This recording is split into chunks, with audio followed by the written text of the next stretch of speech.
Pós-jogo, Internacional 3, Vitória 1, aqui o corte gravado, a gente continua na live, de um Vitória que não fez um bom primeiro tempo, teve em Carlos Eduardo o erro mais grave do primeiro tempo, cometendo o pênalti, além de não ter conseguido recompor, porém o Vitória que errou muito mais uma vez, errou muito com o Machado, errou muito com o Mosquito, errou muito em muitos momentos do jogo. No segundo tempo, o Vitória já volta tomando o segundo gol e um erro coletivo, faz o primeiro de falta, e logo na sequência tem a chance com o Mateuzinho, que hoje infelizmente fez a sua pior partida na Série A, acaba chutando e o goleiro defendendo, depois Alejandro perde um gol sozinho, o Vitória para de chegar e no final das contas o Internacional faz o terceiro.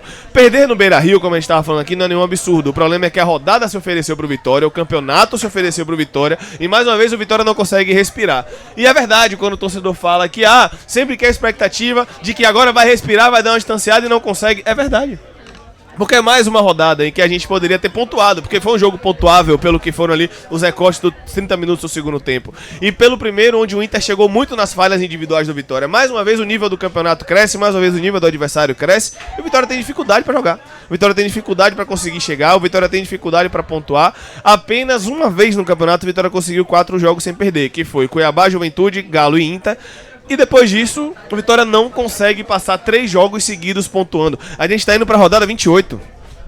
Na rodada 28, a gente tá indo pra 29. O Vitória só conseguiu a sequência dessa uma vez no campeonato. O Vitória não consegue ganhar 2 em casa e empatar uma fora. Não consegue ganhar em casa, ganhar fora. E nem que seja pra empatar em casa, o Vitória não consegue passar 3 jogos seguidos pontuando, e isso, claro, leva à situação de um Vitória que hoje não está na zona de rebaixamento por conta dos seus adversários, que também não tem nada a ver com isso, é problema deles, a gente também não tem nada a ver com isso, mas um Vitória que continua no aperto e que vai sair para pegar um Galo, talvez em uma situação diferente, já que o Corinthians volta a jogar em casa e o Fluminense joga no Maracanã. Porém, o Vitória agora, que contava com pelo menos aí os otimistas 4 pontos, volta no máximo nesses jogos fora de casa com 3. E olhe lá, porque talvez o empate contra o Galo para a rodada não seja suficiente, porque a gente tem os outros jogos. A rodada hoje foi boa, ajudou a gente. Faltou Vitória mais uma vez se ajudar, Paulo. Exatamente. Se a gente fosse racional, se a gente for olhar pela racionalidade, perder no Beira-Rio não é nenhum absurdo. Não é nenhum absurdo perder no Beira-Rio. O ruim, o que incomoda é a forma que se perde. A gente não perdeu com o Inter fazendo 5, 4, 3 gols do mérito total do Inter, de uma partida compacta do Vitória, não. O Inter começa a vencer o jogo com o erro infantil de Carlos Eduardo para ser generoso com ele. Aí vai pro segundo tempo, o Vitória, beleza, eu não vou nem colocar o segundo gol como um erro individual. Foram muitos jogadores, coletivo e tal, ali foi muita individualidade, a coletividade do Inter, beleza. Faz os 2-0 de forma merecida, muito pelo mérito do Internacional, porque é mérito do Vitória. Vamos colocar assim o segundo gol. Aí o Vitória consegue fazer o 2-1. Mateuzinho, a bola cara a cara com o goleiro, chuta no meio do gol, Rocher apenas escora. Depois tem uma chance claríssima com o Alejandro para empatar o jogo, perde. E aí depois falha em mais uma jogada, perde uma bola no meio de campo e cede o terceiro gol. Então não é a derrota pro Internacional que incomoda, porque é um placar completamente plausível. Perder pro Internacional, para esse Internacional no Beira-Rio, não é nenhum absurdo, mas a forma como se perde, errando, cometendo erros grandes novamente, incomoda. Não é perder pro Corinthians de Itaquera, é perder errando 2 bolas paradas seguidas, tomando 3-2. Não é perder pro Internacional, é perder errando e cedendo 2 gols. Não é perder pro Flamengo, errando na última bola, dando contra-ataque pro Flamengo. Então isso incomoda, até quando o Vitória enfrenta adversários grandes, que a derrota é o cenário mais propício.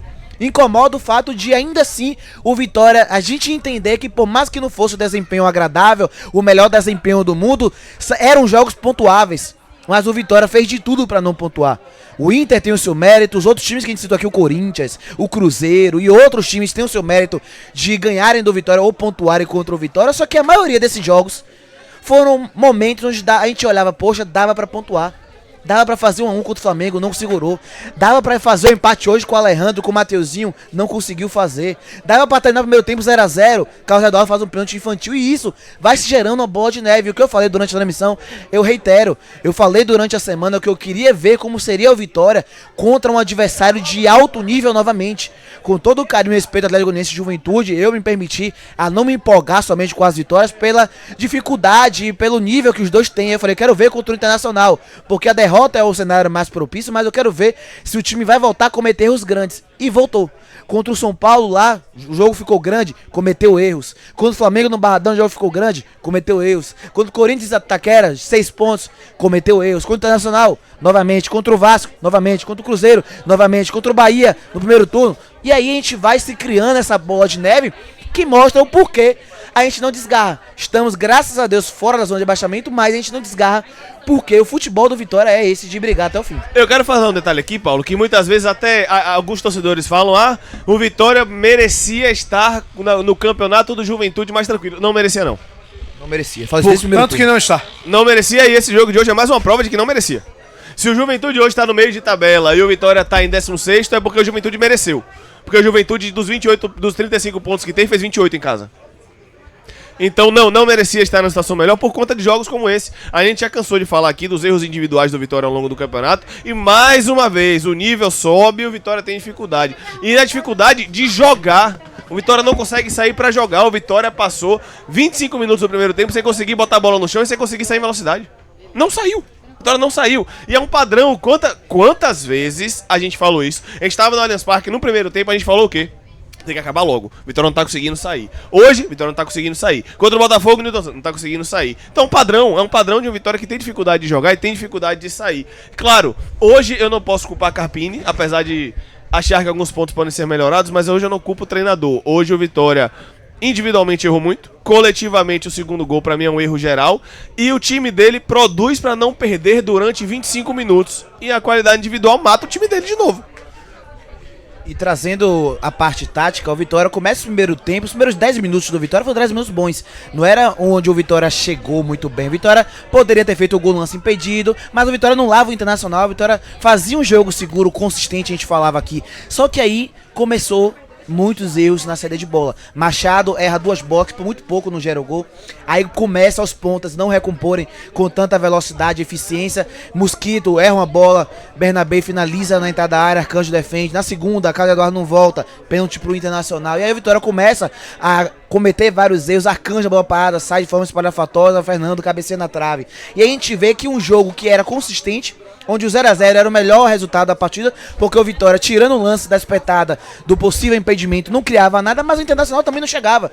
Só que o Vitória colocou o Internacional no jogo. O que o Vitória fez hoje foi colocar o Internacional na partida. O Internacional tinha dificuldade dentro de casa, não saía tão bem. O Vitória também tinha dificuldade, buscava muita bola longa, sobretudo nas costas da última linha. O Internacional que começa a fazer isso também, porque estava com dificuldade.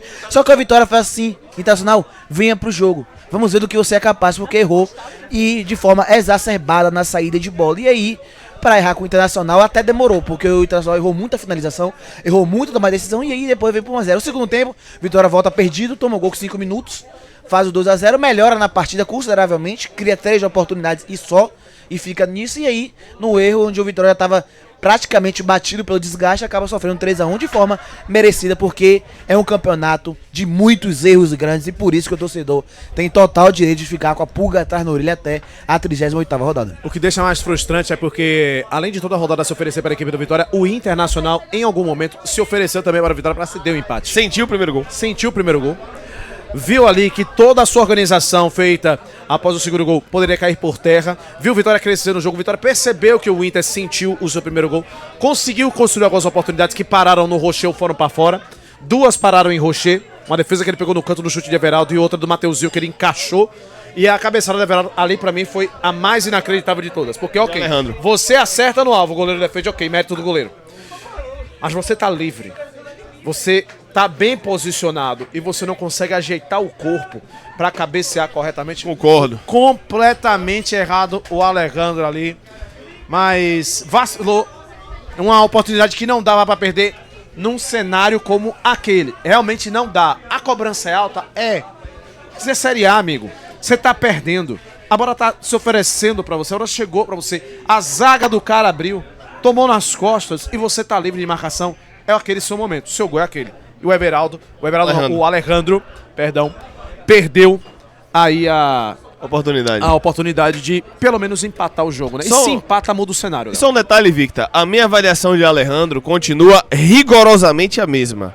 Alejandro não tinha que ser o centroavante titular do Vitória dentro do Morumbi.